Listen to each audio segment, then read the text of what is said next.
5টি গাছ কাটার অনুমতি দিয়েছে বন দফতর, সেখানে কাটা হয়েছে 15টি গাছ। অভিযোগের আঙুল জলপাইগুড়ির এক স্কুল কর্তৃপক্ষের দিকে। এ নিয়ে তারা সাফাইও দিয়েছে, পদক্ষেপের আশ্বাস দিয়েছে বন দফতর।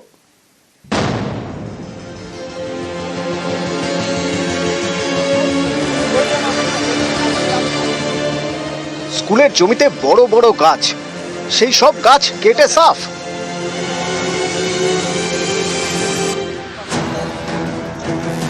জলপাইগুড়ি শহরের পাশে দেবনগর সতীশ লাহিড়ী স্কুল। এই স্কুলের জমিতে রয়েছে বেশ কয়েকটি দামি গাছ। স্কুল কর্তৃপক্ষের দাবি, তারা 5টি গাছ কাটার জন্য আবেদন জানায়, তার অনুমতি মেলে। অভিযোগ, 5টির জায়গায় কেটে ফেলা হয়েছে 15টি গাছ, অর্থাৎ 10টি গাছ কাটা হয়েছে বেআইনিভাবে। এ নিয়ে ক্ষুব্ধ স্কুলের প্রাক্তন ছাত্র অভিভাবকরা। শনিবার স্কুলের সামনে তারা বিক্ষোভ দেখান।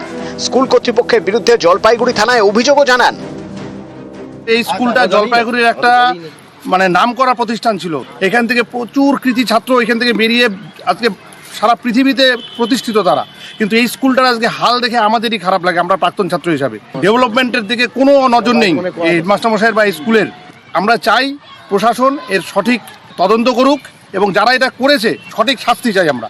স্যারের নির্দেশেই হয়েছে, এতগুলো কাটা আমাদের যে হয়েছিল 5টা গাছ কাটার কথা ঠিক রেজুলেশনে, কিন্তু এতগুলো গাছ কাটার কথা হয়নি। প্রথমত গাছগুলো বলা হয়েছিল পুরনো হয়ে গেছে, আর ওইখানে সব নষ্ট হয়ে যাচ্ছে।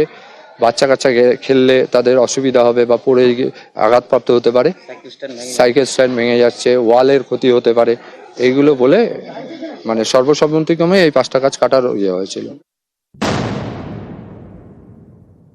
বেআইনি ঠিক না, আমাদের এখানে এমসি রেজুলেশন হয়েছে এবং এখান থেকে যে ফরেস্ট ডিপার্টমেন্টের সেটাও পারমিশন হয়েছে, অঞ্চলের প্রধানের পারমিশন হয়েছে। সেভাবে কাটা হচ্ছে গাছগুলো একটু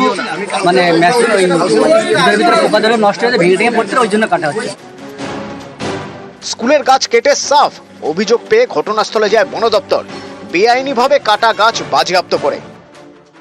যেটুকু দেখা যাচ্ছে 14-15টার মতন কেটেছে আর কি। হ্যাঁ, সেটা তো অন্যায়, সেটা সেই ব্যাপারটা তো আমরা বলতে পারছি, সেটা স্কুলের ব্যাপারটা স্কুলে ওনারাই বলতে পারবেন। অফিসিয়ালি একটা দেখছি ব্যাপারটা, যার জন্য আমরা একটা মাপযোগ করে এটা নিয়ে যাওয়ার ব্যবস্থা করছি। ঠিক আছে, তারপরে অফিসে জানানো হবে, অফিস থেকে একটা স্টেপ নেওয়া হবে। জলপাইগুড়ি থেকে শান্তনু কর, নিউজ 18 বাংলা।